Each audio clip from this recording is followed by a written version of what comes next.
Queria abrir a Bíblia com vocês em Mateus capítulo 22,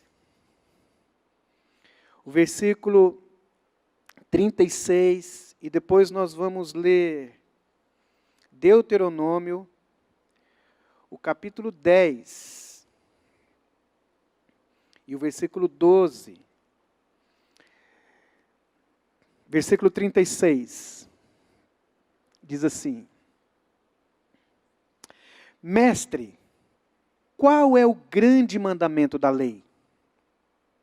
Respondeu-lhe Jesus: Amarás o Senhor teu Deus de todo o teu coração, de toda a tua alma e de todo o teu entendimento.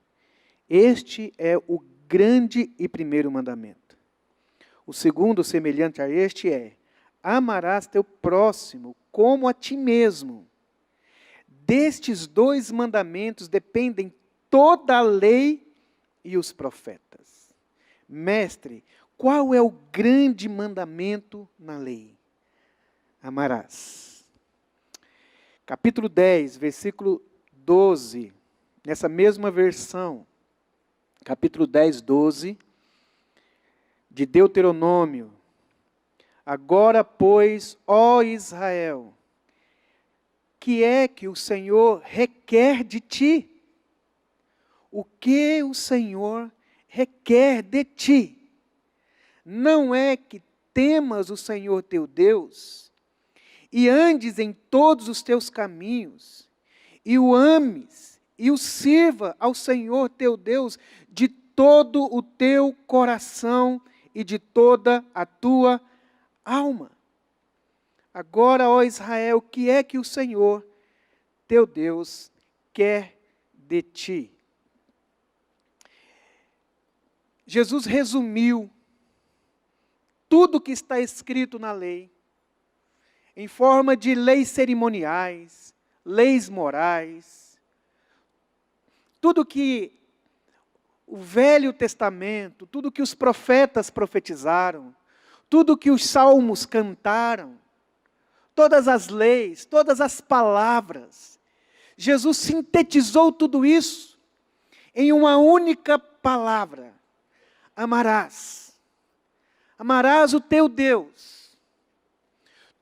Tudo o que Isaías significa amar a Deus. Qual é o resumo de Jeremias? Amar a Deus.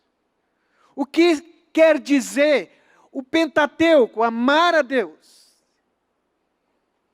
Qualquer livro da Bíblia, qualquer profecia da Bíblia, sintetizando o que Deus deseja, é que o seu povo o ame e expresse esse seu amor no seu próximo. Tema da minha palavra hoje, que eu queria compartilhar com você aqui, é o que Deus quer de mim. Vamos dizer? O que Deus quer de mim? O que Deus quer de todos os seres humanos? Em todas as épocas, em todos os lugares, não importa em que época eles nasceram, em que famílias eles nasceram, não importa a idade dessas pessoas. Jesus resumiu muito bem o seu desejo, o seu querer. Pessoas sinceras que desejam aprofundar suas experiências com Deus, que deseja se aproximar de Deus, ou que tem se aproximado de Deus, carrega na alma, no coração, essa indagação, essa pergunta: o que Deus quer de mim? O que será que Deus quer com a minha vida? Hoje iremos, aqui nesses textos da Bíblia, como que de alguma maneira relembrar os irmãos, porque o que eu vou dizer aqui é tão recorrente, é o chover no molhado. Não há nada novo aqui que eu vou falar com você. Qualquer criança poderia falar. Qualquer irmão poderia falar. Mas o meu desejo é, de certa forma, lembrar você disso. E aquela intenção de empurrar um pouquinho mais as paredes do seu coração, do seu entendimento, para que caiba um pouquinho mais das intenções e dos ensinamentos bíblicos a respeito desse maravilhoso entendimento que poderá mudar o seu interior, que poderá trazer uma mudança tão completamente no seu olhar, na sua cosmovisão, na maneira como você enxerga a vida, na maneira como você enxerga o mundo. Esse entendimento poderá modificar os seus afetos, ou aquilo que te afeta, aquilo que toca o seu coração e aquilo que você também toca. Existe uma forma que você afeta o seu ambiente, e isso está linkado à sua percepção da sua identidade. Transformar, modificar o lugar que você está, o ambiente em que você vive, em qualquer lugar, está muito linkado a quem você é. Se você é luz, vai brilhar. Se você é rancoroso, imagine viver perto de pessoas rancorosas. Imagine viver perto de pessoas fofoqueiras. Imagine viver perto de pessoas sorridentes, pessoas bem-humoradas. Ou seja, a identidade da pessoa afeta de maneira bem peculiar o ambiente onde ela está. Vive perto de pessoas chatas, para você ver o quanto é bom para a tosse. Vive perto de pessoas preguiçosas. A Bíblia diz assim: passei no campo do preguiçoso, estava tudo por fazer, porteira quebrada, enfim. O ambiente em que eu estou tem muito a ver com quem eu sou. O clima da minha casa tem muito a ver com a minha identidade da minha esposa. Há lugar que você não pode entrar sem, assim, quase que fazer uma limpeza quase que angelical. Você, cuidado com o sofá, cuidado, sabe? Mas tem lugares que você, chega aí, irmão. Depende muito de quem é você na sua casa. Consegui dizer para você que é verdade isso? Que a sua identidade está muito, o ambiente que você vive tem muito a ver com você, com a sua identidade. Então, quem nós somos poderá mudar o lugar aonde eu vivo, logo, quem eu sou. Pois se Deus quer algo de mim, quem é esse eu que ele está buscando formar? Deus deseja algo de mim. Quem eu sou? Então eu preciso saber quem eu sou, porque a sua identidade está afetada profundamente por suas afeições. A sua identidade, quem você é, está profundamente associada às coisas que você gosta, às coisas que você valoriza. Ou seja, você é muito parecido com aquilo que você de fato ama. Você gosta muito, e aquilo que você é muito parecido com aquilo que você aprecia. Aquilo que é o seu amor principal. Aquilo que é o seu verdadeiro amor. Você se parece muito com aquilo que você ama de verdade. Nós amamos muitas coisas. Mas há algo que cativa a gente profundamente, intensamente. A gente gasta o maior tempo com aquilo, a gente investe o máximo do nosso tempo, nosso sonho, nosso dinheiro, naquilo que nós de fato queremos e que nós gostamos. Então você se parece muito, de certa forma, com aquilo que você ama. E o que você ama não apenas possui você. O que você ama não é que você possui o que você ama. Às vezes você ama e você não tem aquilo que você ama. Você gostaria de ter e você luta para ter. Você está fazendo de tudo para ter. Tem gente que ama filho, mas não tem filho, gostaria de engravidar. Queria ser mãe, queria ser pai, mas não pode. Nem sempre nós temos o que nós amamos, mas aquilo que nós amamos nos tem. Eu conheço uma pessoa que deseja muito gerar um filho. E todo o dinheiro que ela puder investir para que ela possa ter filho, não é muito. Se alguém disser, o preço para você ter um filho é X, e este X pede que você venda tudo o que você tem, a fim de você se engravidar, você não tenha dúvidas que se depender só dela, ela vai fazer isso. Porque não é que ela tem o que ama, mas aquilo que ela ama, possui ela mesma, é maior do que ela. Então o que você ama, não só possui você, mas de certa maneira também molda você. Molda os seus valores, a sua conduta, o seu investimento, a sua aparência, o lugar que você vai, o curso que você vai fazer, a viagem que você fará. De certa forma, R$200 é muito talvez para você ir num acampamento que você não quer ir. Ou quer ir, mas se fosse se fosse 30, 20 reais, talvez você iria. Se fosse de graça, talvez você iria.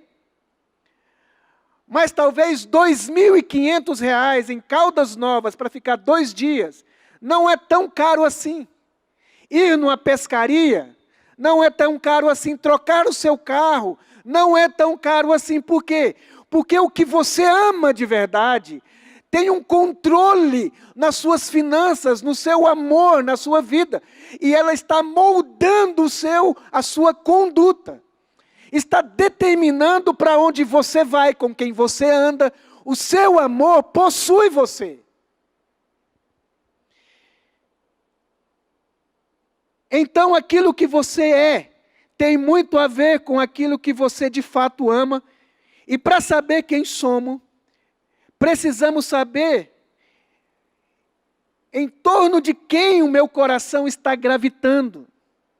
Para saber quem de fato eu amo, eu preciso saber, para saber quem eu sou, eu preciso saber em torno de que o meu coração está gravitando. O que é o centro do meu coração? Qual é o amor mais intenso, mais profundo do meu ser? Porque isso que eu amo, é exatamente isso que eu vou buscar ser e vou estar me tornando. Outra realidade a respeito do amor, antes de eu colocar ponto 1, ponto 2 e ponto 3.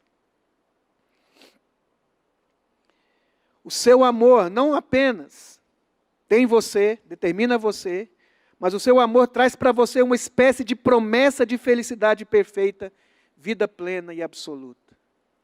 Ou seja, você acredita que se você chegar lá naquilo que você ama, será o máximo.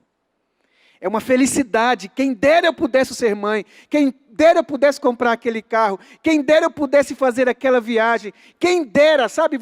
Parece que se você conquistar aquilo que você ama, você chegou na terra prometida, você chegou lá.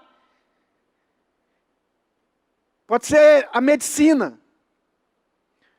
Pode ser se tornar um empresário, pode ser se tornar um pastor, pode ser se tornar um pregador, pode ser se tornar uma esposa, um marido, ter um casamento. Você acredita que o que falta para você ser feliz é aquilo pelo qual você está sonhando buscar. A gente chama de sonhos. A gente chama de ideal de vida. Então o objeto do seu amor, ela traz uma espécie, então, de promessa de felicidade perfeita e plena e absoluta. Então, a busca de todos nós é encontrar essa verdadeira vida, essa vida que seja perfeita, essa felicidade que dura para sempre, que não poderá ser retirada de nós eternamente. Tudo que nós amamos está embutido nesse anelo de felicidade. Nós queremos aquilo que nós amamos, porque aquilo traz uma expectativa de felicidade absoluta e perfeita. Você percebe então o quão poderoso é o amor. O amor é tão poderoso que legitima qualquer atitude nossa. Qualquer boa ação, sem amor não tem valor. A maior da fé que alguém poderia possuir, a ponto de transportar montes, se não tiver amor, essa fé é inútil. Ainda que você seja tão leal a Deus, se você não tiver amor, nada disso se aproveitará.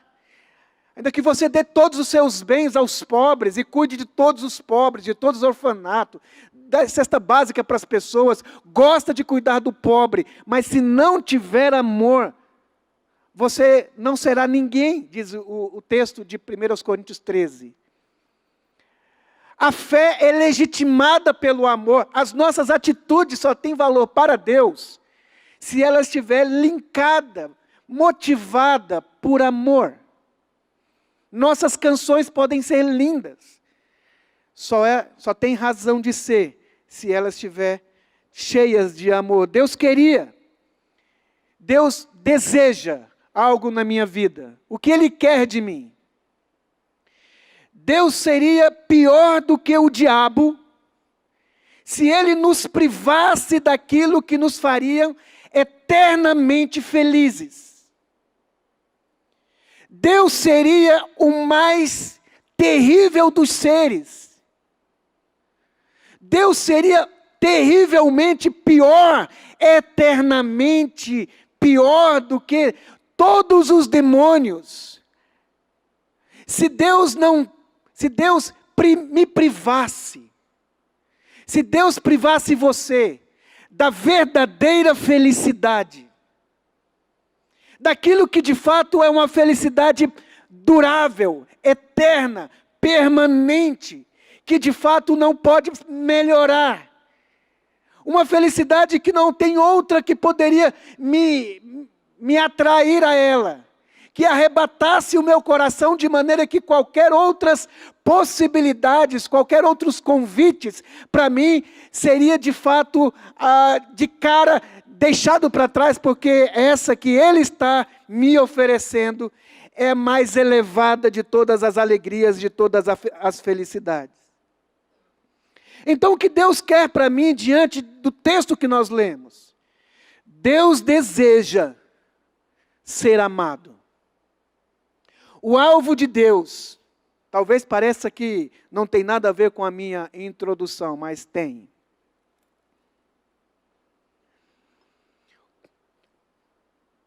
Deus deseja ser amado por você, como foi o texto que nós lemos.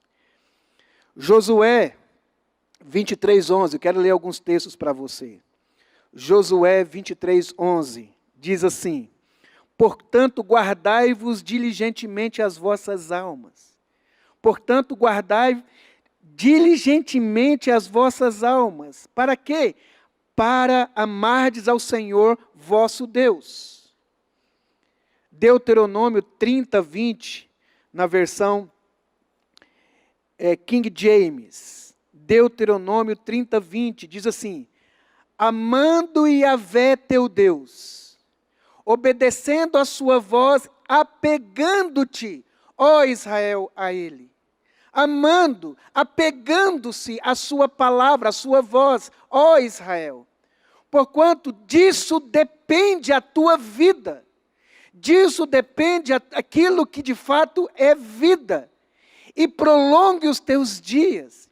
E assim poderás habitar sobre este solo que Yahvé jurou dar aos teus pais na antiguidade, Abraão, Isaque e Jacó. Ele diz então, ame o Senhor, apegue-se a Ele, porque disso depende a sua vida. Na versão que nós lemos aqui na igreja, Deuteronômio 11:13, diz assim, Deuteronômio 11:13, está passando aí?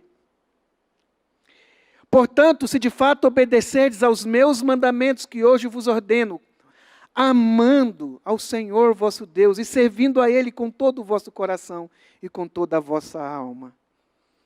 Deuteronômio 36. Minha versão vai estar diferente, porque senão eu vou matar o Vinícius. Ele vai para lá, vem para cá, vai para lá, vem para cá. Mas essa é King James.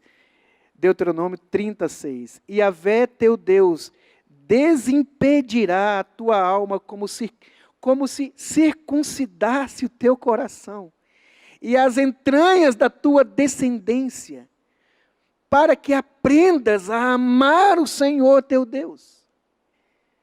Olha aqui, que coisa mais linda esse texto. Olha que coisas, as palavras que são colocadas, escolhidas para falar com a gente. E Yahvé teu Deus desimpedirá a tua alma, como que circuncidasse o interior das entranhas da tua descendência. As entranhas, não o corpo, as entranhas da descendência. Para quê? Para que você aprenda a amar o Senhor teu Deus com todo o amor do teu coração e toda a vontade da tua alma, e vivas plenamente. Talvez você nunca encarou esse desejo de Deus em relação a você, como sendo o único e absoluto de todos os mandamentos que Ele ordenou. De todos os mandamentos que Ele ordenou, a síntese que nós chegamos é que nós devemos aprender a amar o Senhor profundamente, intensamente.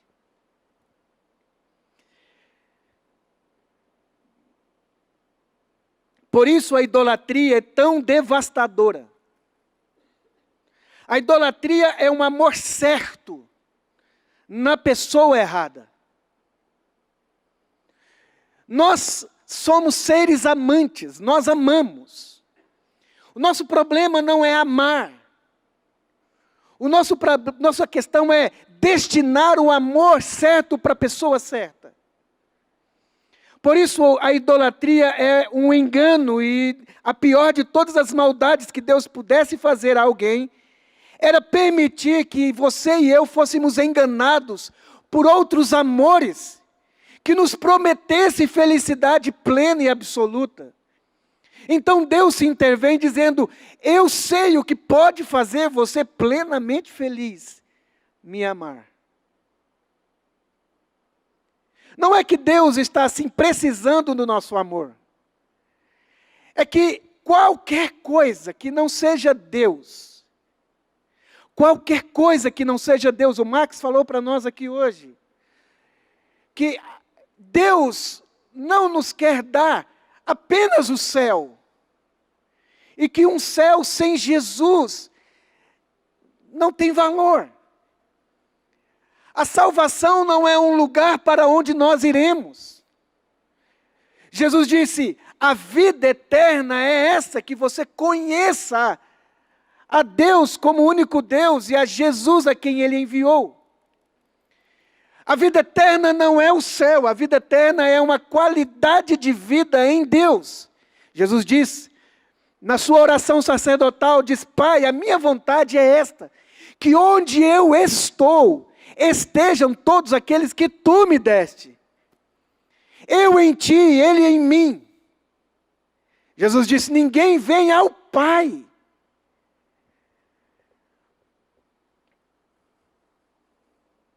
Deus sabe que se ele não desse a conhecer a Ele mesmo, a nós, o nosso coração, Deus sabe que se Ele se desse a conhecer a você e conquistasse o seu coração de forma que você o amasse acima de todas as coisas, você seria plenamente feliz. Salmos 119, 2 diz assim, Salmos 119, 2: felizes os que guardam as suas prescrições e o busca de todo o seu coração.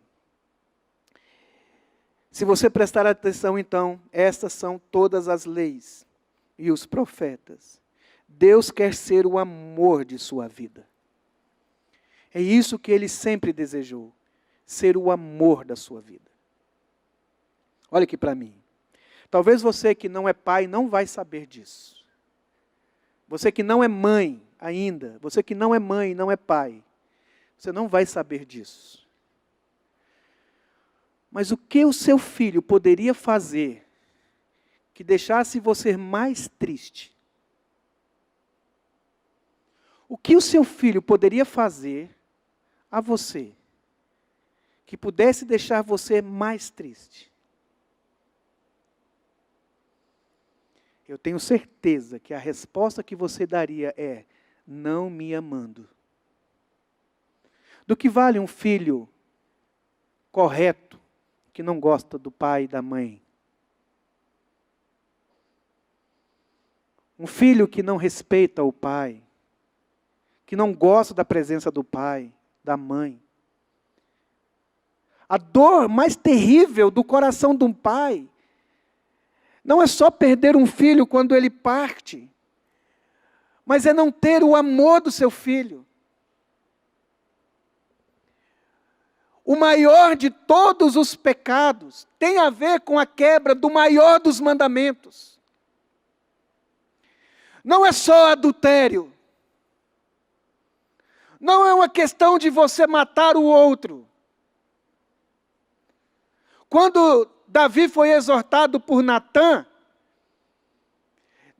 a palavra de Natã para Davi foi: você me desprezou. Quando Deus foi falar com Israel pela boca de Jeremias, ele disse: 2 males fez Israel, a mim me desprezou. Não amar a Deus é o pior de todos os pecados. Deus sempre desejou ser amado por você. Ame o Senhor teu Deus é a mensagem de todos os profetas. Nós nunca conseguiremos amar a Deus de uma forma tão exagerada. Não conseguiríamos amar a Deus muito, além do que Ele é digno. Deus é digno de todo o nosso amor, de todo o nosso coração, de todas as nossas entranhas. Por isso que tudo que dedicamos a Ele, ainda assim, é tão menor em comparado à sua grandeza, à sua elevada dignidade. Amar a Deus é a nossa bem-aventurança. Isaías 11:3 diz assim: o amor reverente a Yahvé será a fonte da sua vida. Na versão King James. O amor reverente a Yahvé, ou o temor do Senhor, é a inspiração. Se o maior dos mandamentos a Deus é amá-lo, desobedecer esse mandamento é o pior de todas as rebeldias. Nesse sentido, irmãos, o que seria nosso maior obstáculo, nosso maior inimigo que nos impediria de amar a Deus? Qual é o nosso maior inimigo que nos impediria de amar a Deus? Vamos dizer? Eu.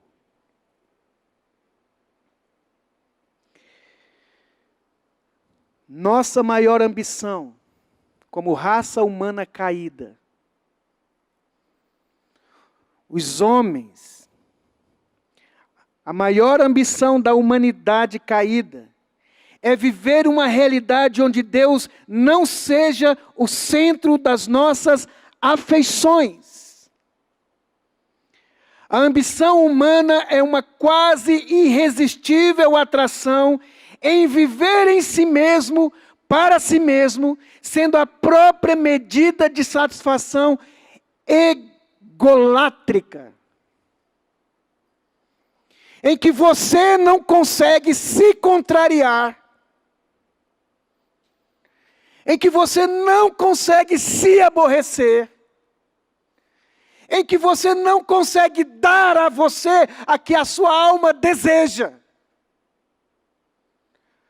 Você é o maior impedimento de você amar a Deus. Porque o que o mundo faz e o que o diabo faz é apenas dar o que você realmente deseja. Um fascínio em que você e eu, o nosso ego, seja a atração principal. Veja como fica o seu humor quando você não é obedecido. Veja como fica você quando as coisas não acontecem do jeito que você quer. Veja como você fica quando você não é agradado. quando a sua pauta na reunião sequer é falada, quando a sua ideia sequer é ouvida. Veja como você fica quando você é contrariado. Amar a Deus se torna um obstáculo, por quê? Porque Deus só pode ser amado do jeito que Ele quer. O centro do amor. Por quê? Porque Deus é egoísta? Não, porque qualquer outro amor que não seja esse amor doado para Deus é um amor que faz mal. É um amor que auto se destrói e destrói todo mundo. Por que Abel matou Caim? Caim matou Abel. Já matei o irmão errado. Porque Abel estava num lugar que Caim achava que ele não deveria estar, que deveria ser dele. Porque o irmão do filho pródigo estava chateado. É porque ele não era o centro das atenções. Por isso é diabólico a mensagem, essa teologia da prosperidade. É diabólica, é infernal, porque seduz o seu coração biblicamente, entre aspas, a uma felicidade que não é Deus, a um contentamento que não é Cristo, que Paulo diz, eu sei passar qualquer necessidade, por quê? Porque eu já achei qual é o valor do meu coração. A riqueza que eu busco, o que eu quero achar, Cristo. Agora, para mim não importa se eu durmo numa cama, sei lá, o nome da cama mais chique que existe, o hotel mais caro que tem na cidade, ou se eu durmo na penumbra, no ocaso, na rua. Não importa mais. O meu coração está pacificado. Eu já encontrei a felicidade. A vida eterna é essa que conheço a Ti. Já encontrei, não tem mais nada que possa me acrescentar. De maneira que possa perturbar o meu coração. Então, o que impede você de encontrar essa vida de amor a Deus é você mesmo, é o seu egocentrismo.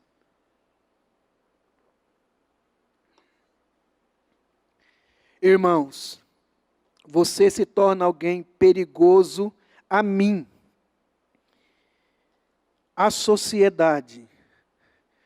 Você se torna um perigo ao seu casamento, quando o seu amor não é centrado em absoluto em Deus. Você mata Jesus. Você mata os profetas que Jesus envia. Você mata seu filho. Deixa seu filho contrariar a sua lógica. Irmãos, nós somos um punhado de pecadores. A terra está cheia de pecadores pérfidos, assassinos cruéis, estupradores. Por que Deus não fulmina todo mundo? Porque Deus está cativado de amor. A Bíblia diz que a ira de Deus dura só um momento. A palavra de Deus diz, Deus não tarda a sua volta. Mas Ele é paciente para convosco, porque Ele não quer que ninguém se perca, mas que todos cheguem ao pleno conhecimento da verdade. Aquele pai, ele ama tanto aquele filho pródigo, como ama aquele filho bom. Aquele pai está cativado de amor pelo filho rebelde, como por esse filho obediente. Ama os dois, esses dois aqui que não conseguem se dar bem, mas isso não é uma questão de Deus. Mas se eu conseguir amar como Deus ama, eu vou conseguir abraçar esse meu irmão, seja ele santo, santo, santo, ou esse pecador, pecador, pecador. Você vai falar diferente com os pecadores imbecilizados. Você vai olhar diferente do que se simplesmente dizer todo mundo que faz determinado pecado tem que morrer. Certa vez uma mulher disse para o pastor, uma membra da igreja, Deus me deu uma palavra a respeito de Fortaleza. Assim diz o Senhor, pastor. Os pecados de Fortaleza têm agravado num ápice que Deus não está tolerando mais. E o juízo de Deus virá sobre Fortaleza. O pastor ficou olhando para ela. E ele diz: o que você quer, irmã? Ele diz: eu preciso que você me ajude a propagar essa mensagem. Que a ira de Deus vai vir sobre Fortaleza por causa do pecado dela, que tem afrontado a Deus. Ele diz: eu não vou fazer nada disso. Ele diz: você não acredita que o pecado de Fortaleza tem afrontado a Deus? Eu disse: eu acredito. Você não acredita que Fortaleza é digna da ira de Deus? Ele diz: eu acredito. Eu só não acredito que Deus falou com você. Porque se você tivesse me falado isso com o seu coração machucado, com o seu coração aflito, porque antes de Deus dar a palavra para o seu profeta, Ele dá o coração para o seu profeta. É por isso que o profeta vai diante de Deus: Deus, se porventura houver naquela cidade 50 mil, pouparás aquela cidade por amor a esses 50. O amor de Deus é a causa de nós ainda estarmos existindo, irmãos. Deus não nos salva porque nós o amamos, porque Deus amou o mundo. E o mundo perdido, o mundo escuridão. Então, quanto mais eu amo a Deus, mas eu consigo compreender a mente de Deus e consigo ter uma paciência com o pecador, não concordar com o seu pecado, mas sofrer por causa do seu pecado, chorar pelo seu pecado, interceder pelo seu pecado, mas não estar disposto a apedrejar os pecadores. Segundo, Deus quer que o seu amor seja um amor reverente. Agora, portanto, ó Israel, o que é que Yahvé, o teu Deus, pede de ti? Ora, apenas que temas o Senhor com amor reverente, e andes em seus caminhos, servindo ao eterno teu Deus, com todo o teu coração. Com todo o teu coração e com toda a tua alma. Amor reverente. A palavra reverente e a palavra temor é a mesma coisa. Reverência e temor, ou temor não é ter medo. Várias vezes a Bíblia diz: não temas. Não tenha medo. Deus não deseja que você tenha medo a ponto de se esconder atrás de uma árvore, como fez o Adão.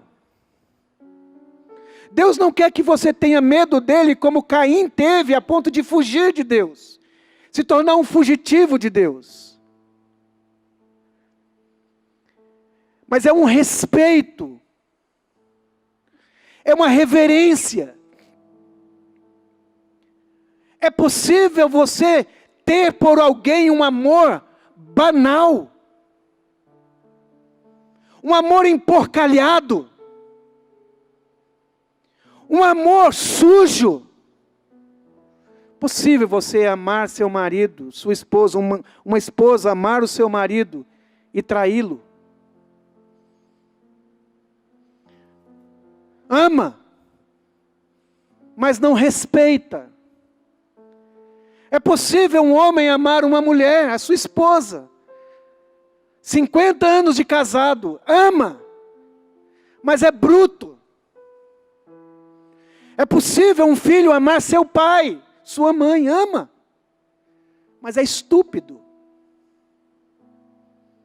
É um amor banalizado, é um amor emporcalhado, é um amor que não valoriza a dignidade de ninguém, nem a da própria pessoa e nem a do outro. É um amor que não se justifica, para a pessoa amada que de fato você a ama. Deus diz, eu quero que você ama, mas eu quero que você tenha temor. Que você respeite essa relação.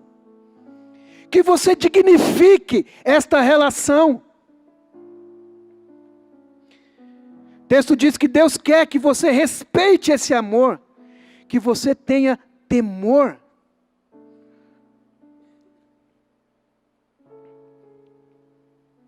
Quem nós somos convidados a amar, nos convida a amar integralmente, de todo o coração. Quem é que nós estamos amando?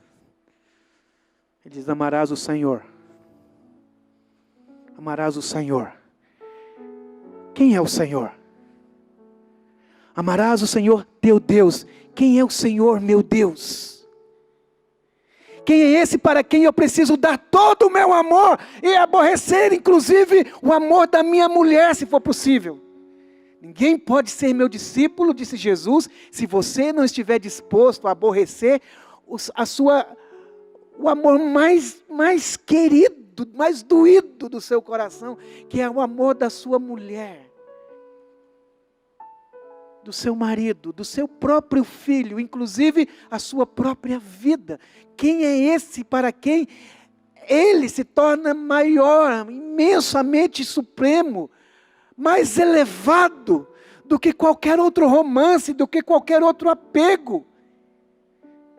Este é aquele de quem a Bíblia, de Gênesis até o Apocalipse, chama de santo. O santo. Quando os serafins voam diante dele, cobrindo os seus olhos, cobrindo os seus pés, e eles clamam o tempo todo, diz que no céu eles estão clamando o tempo todo, santo, santo, santo é o Senhor Deus, o Todo-Poderoso, santo, santo, santo é o Senhor Deus, o Todo-Poderoso. Ó Israel, amarás o Senhor que é santo. O que é ser santo? Queridos, a grandeza de Deus, a magnitude do nosso Deus é tão imensa, em relação à nossa pequenez, que eu não teria em nenhum ser humano, intelectualmente, espiritualmente, capaz de dar definições de quem Deus é. Deus é muito maior do que qualquer definição que nós poderíamos dar a Ele. Mas eu quero dar tímidas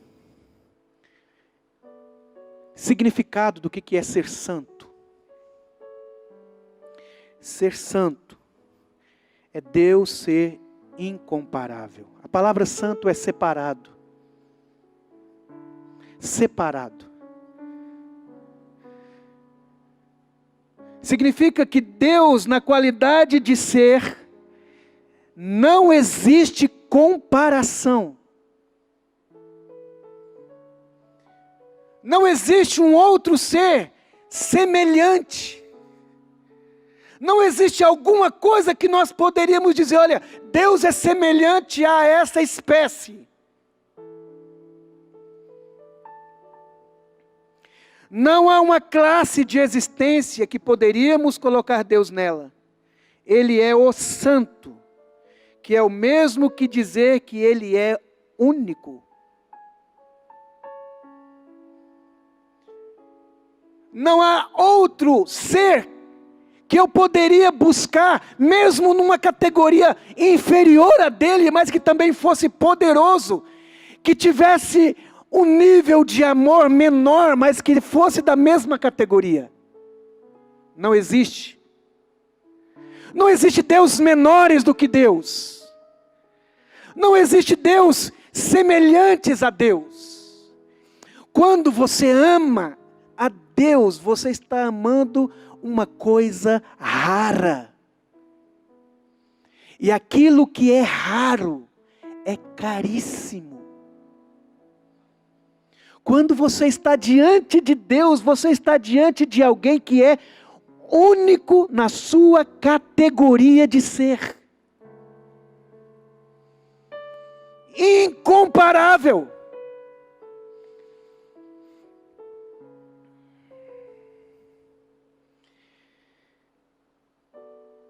Santidade de Deus é a sua absoluta singularidade. A santidade de Deus é incomparável. É a sua incomparabilidade. Você pode dizer, esse peixe aqui parece aquele tubarão. Tem bilhões de tubarões. Não sei se tem bilhões, mas tem muitos tubarões.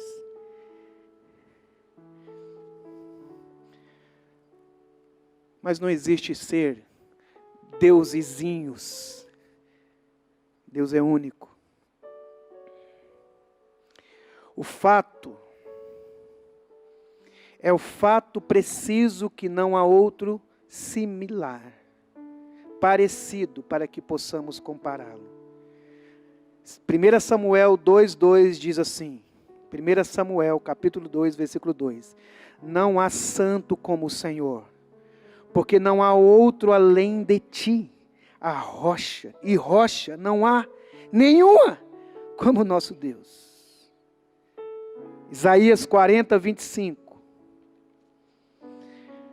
Isaías 40, 25. A quem, pois, me comparareis? Para que eu lhe seja igual, diz o santo. Ser santo é ser separado. A teologia vai dizer que Deus é o outro. Existe nós, bilhões de nós, mas Deus não faz parte da categoria da criação. Como Ele, não existe ninguém. Há uma canção que diz assim, Lucas, segura aí. Maior que a terra, temos os céus, maior que os céus, o universo, maior que o universo, arcanjos e querubins, maior que tu, porém, não há ninguém. Não há ninguém maior que tu, meu Deus. Não há nos céus e nem na terra além. Não há no mundo ou lá nos céus também. Porque maior que tu não há ninguém. Vamos aplaudir esse Deus.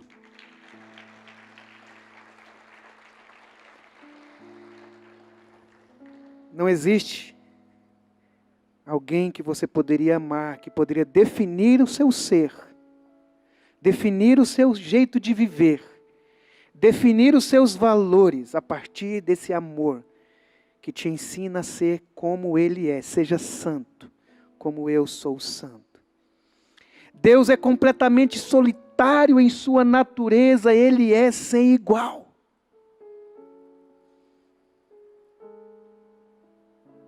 Ele é sem igual no seu amor.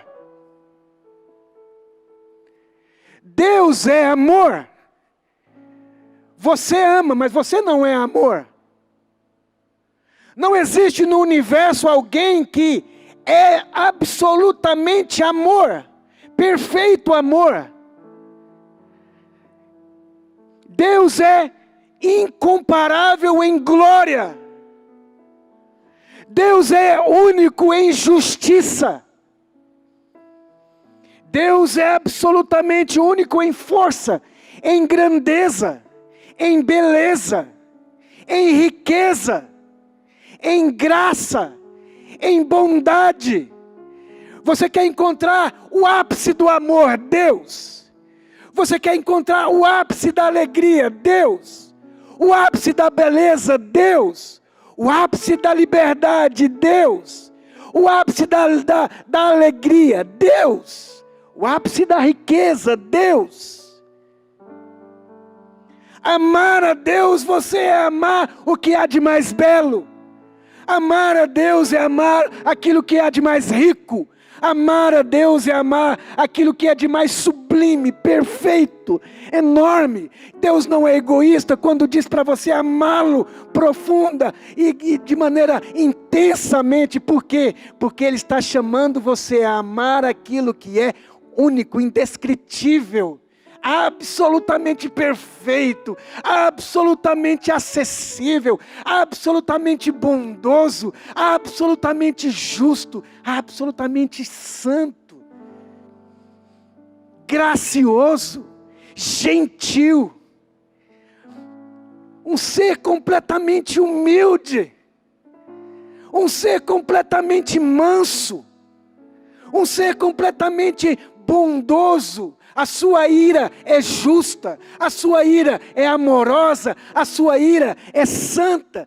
Deus não fará absolutamente nada que possa fazer um mal, porque Deus é profunda, intensamente bom. Por isso, quando nós cantamos, quando nós adoramos, nós não estamos fazendo demais, porque Ele é perfeito. Deus é paciente, Deus é onipotente, Deus é eterno, só Ele é assim. Último lugar. Deus quer que o seu amor, Deus quer que o seu serviço seja uma expressão do seu amor. Tema o Senhor, ame o Senhor, sirva o Senhor. Jesus disse, tudo isso é amarás o Senhor. Temer o Senhor é amar o Senhor. Respeitar o Senhor é amar o Senhor. Fazer canções é amar o Senhor. Servir é amar o Senhor. Não dá para servir sem antes temer. Tem que temer. Eu conheci uma pessoa, um livro, uma pessoa escreveu um livro. Conheci um livro, não uma pessoa. Um pastor. Homem de Deus. Muito usado por Deus. John Bevere, se eu não estiver equivocado, contou essa história. É John Bevere o nome? John Bevere. Diz que conheceu um homem, um pastor, muito usado por Deus. Muito inteligente. A nação inteira conhecia e amava e admirava esse pastor.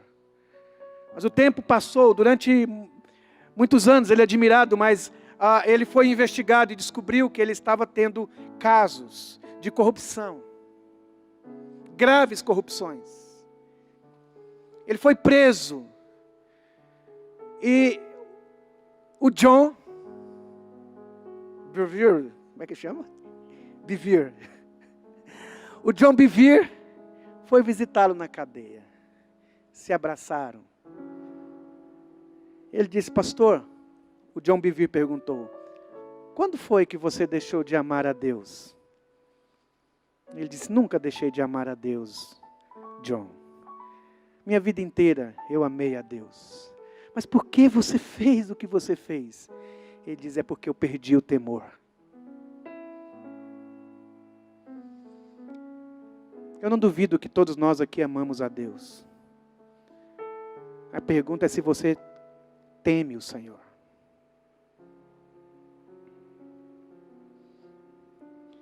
Se a sua vida de amor a Deus também é uma vida de respeito à santidade dessa relação. A grandeza dessa relação, em que você ouve de Deus, você me ama? Você me ama? O seu amor não vai salvar você. O meu amor, Jesus poderia dizer, Deus poderia dizer, o meu amor vai salvar você. E salvar você, inclusive, é te ensinar a me amar. Mas se você me ama, então você vai guardar os meus mandamentos. Se você me ama, então você vai guardar os meus mandamentos. Você me ama, então ame o seu irmão. Se você me ama, então ame o seu irmão. Se você me ama, então ame o seu inimigo. Eu sei que você me ama quando eu percebo você se esforçando para amar o seu inimigo, aquele que é o seu inimigo. Se você me ama, então respeite o seu chefe. É a Cristo Senhor que estás servindo. Se você me ama, então cuide da sua esposa. Se você me ama, então respeite o seu marido. Se você me ama, então honre teu pai e a tua mãe. Se você me ama, para de querer dominar o seu filho, como se você fosse propriedade dele. Pare de irritar o seu filho. Se você me ama, não abuse de sua autoridade sobre os seus. Se você me ama, então seja uma professora para mim. Eu tenho muitos filhos analfabetos, eu preciso de gente que me ame ensinando. Se você me ama, seja um odontólogo para mim. Se você me ama, seja uma cozinheira para mim. Se você me ama, dê esmolas a mim. Se você me ama, me acolha em sua vida. Se você me ama, me dê roupas e sapatos. Se você me ama, olha nos meus olhos quando você estiver olhando para mim. Se você me ama, considere as pessoas. Se você me ama, então pare de falar mal de mim. Se você me ama, não julgue os pecados dos outros, concentre nos seus. Se você me ama, não olhe as pessoas pelas suas aparências. Se você me ama, me ame no outro. Se você me ama, me sirva no outro. É isso que eu quero de você. Que você me ame. Eu não sei se Deus quer que você seja professora, mas eu sei que tipo de professora Deus quer que você seja. Eu não sei se a vocação de Deus para a sua vida é que você seja um pregador, mas eu sei que tipo de pregação, que tipo de pregador você tem que ser. Porque de agora em diante, irmãos, quando Jesus entra nas nossas vidas, não importa mais o que você faz, é o como você faz. É o para quem você faz. Serviço a Deus agora é tudo. Quer comais, quer bebais, faça qualquer coisa. Agora não faz mais diferença tocar aqui ou tocar em qualquer lugar. Eu estava conversando com um músico. Ele disse, para eu tocar, eu preciso beber alguma coisa para eu me aquecer. Eu disse, mas você não é um cristão? A Bíblia diz que você deve se aquecer, sendo cheio do Espírito Santo.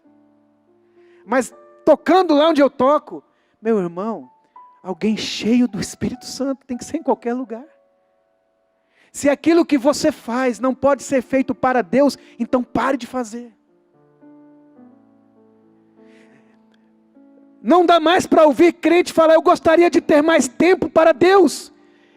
A minha pergunta é, o outro tempo que não é para Deus é para quem?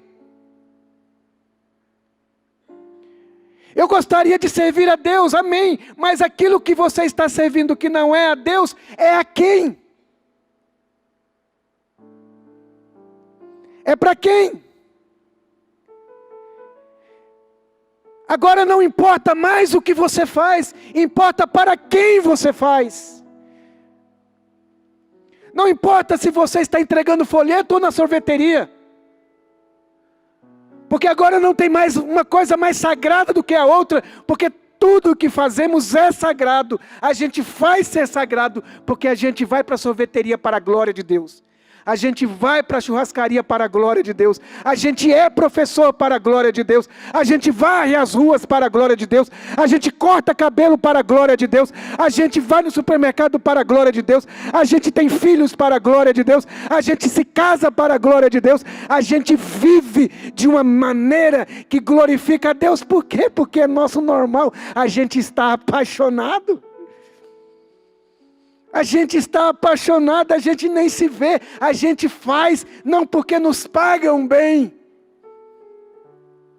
A gente tem relação de respeito com quem não nos respeita, não é porque aquele que não nos respeita é digno do nosso respeito, é porque a gente faz para a glória de Deus e porque a gente só sabe respeitar. A gente só sabe amar. A gente só sabe perdoar, a gente só sabe ser generoso, a gente só sabe fazer as coisas de uma maneira que é como Deus faz, porque nós somos santos como Ele é santo. Por isso eu disse para você, que o seu amor modula você. O seu amor, o objeto do seu amor, precisa fazer com que você seja encontrado assim, olha pessoa, amiga. Olha amiga, eu conheço todos os seus defeitos, mas eu não conheço alguém tão parecida com Jesus como você é. 2 pessoas na faculdade, um ateu e um cristão, moraram no mesmo quarto. O ateu não queria falar, não queria ouvir de Deus, mas aquele cristão, aquele irmão, tão bondoso, tão alegre, tão gente boa, arrumava a casa. Era para os 2 arrumar, mas aquele irmão arrumava. Claro que ele falava, mas já que não ia resolver, ele arrumava. Quando ele ia passar a roupa dele, ele passava a roupa dele e do colega dele. Quando ele ia lavar o sapato, ele lavava o sapato dele e do colega dele. Quando ele comprava um lanche, ele podia fazer isso, ele comprava um lanche para ele e para o colega dele. E ele nunca jogou isso na cara do colega dele, ele amou aquele colega dele. Ele amou aquele colega dele. Ele não estava fazendo isso para evangelizar o colega dele, ele estava fazendo assim porque ele era assim. Ele não era assim antes de conhecer Jesus, ele se tornou assim. E quando foi na época deles ir embora, porque tinha terminado o período da faculdade, ele disse, por favor, eu preciso falar para você, uma única vez do meu Jesus. Ele diz, não precisa, se ele for parecido com você, esse Jesus seu é muito bom. Sabe o que Jesus faz com a gente, irmãos? Um certo fazendeiro, já contei isso, não sei se já contei aqui, mas tinha ele fazia uma bomba lá de irrigação, para irrigar lá as plantações dele. Os vizinhos invejosos percebiam que as plantações dele verdinha, as dos outros amarelinha, por causa daquela estrutura de irrigação que ele tinha inventado. E os vizinhos começaram a quebrar aquele maquinário que ele tinha inventado. E ele ia, consertava. Passavam-se os dias, o maquinário quebrado de novo. Ele consertava, e as pessoas vinham na noite, na calada, quebrava de novo. Lá pelas tantas ele disse, eu vou na minha igreja, eu vou conversar com os meus pastores. E reuniu os pastores e contou a história, eu estou fazendo isso, mas os meus vizinhos, eu acho que eles não vão parar. Quantas vezes eu consertar, tantas vezes eles vão destruir. O que é que eu faço? Talvez alguns de nós ia lá buscar os nossos direitos, fazer como qualquer pessoa faz, ir na justiça, comprar um cachorro, colocar um negócio lá perigoso para quando vier tomar um choque. Mas o homem espiritual, ele não é discernido por ninguém, porque ele tem um outro caminhar. Ele foi até a sua igreja, conversou com os seus pastores. Graças a Deus, pastores espirituais. Ele diz, nós vamos orar, pedir a Deus que nos dê uma direção para você. E depois de um tempo, o irmão foi chamado novamente e Deus falou para falar para você que você, antes de construir, antes de você consertar o seu equipamento, você deve ir em cada fazendeiro e construir para cada um deles um equipamento de irrigação. Então você vem e constrói o seu. Ele fez. Ele foi em cada um, antes de fazer a sua. Pense no prejuízo que ele levou. Pensa no dinheiro que ele não tem. E o que ele tem, ao invés de ele fazer o dele, ele foi fazer o dos outros. A plantação dos outros. De gente que estava fazendo mal a ele. Pensa nas coisas dele sem o recurso para vender as suas coisas. O prejuízo, talvez a sua esposa, os seus filhos em necessidade. Mas ele foi e construiu de cada um deles. Eu não sei quantos eram. Depois ele construiu o dele. Depois lá pelas tantas, eu não sei quanto tempo. Esse chinês, quem conta essa história é o Watchman Nee. Esse irmão chinês, sabe que os irmãos chineses, eles têm o hábito de tomar o chá da tarde. Ele estava tomando o seu chá quando chegam os seus vizinhos. Dizendo, nós podemos tomar o chá da tarde com você? Ele disse, claro, sente. Eles tomaram o seu chá. E ele disse, você sabe que fomos nós que destruímos o seu maquinário de irrigação? Ele diz, eu sei. E nós sabemos que você sabe, mas eu queria saber o que está deixando a gente intrigado é por que você fez assim. Ninguém faz isso. Por que você fez isso com a gente? Ele disse, por causa de Jesus.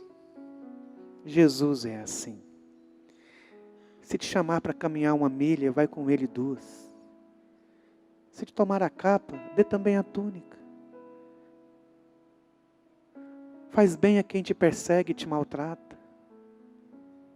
Assim, amontoarás brasas vivas sobre a sua cabeça.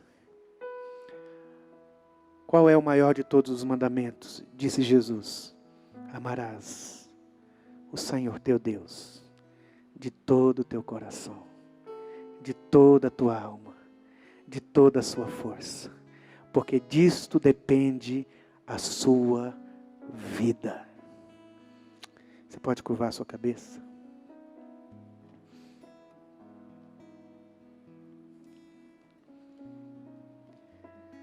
Ser como tu é um milagre, Senhor.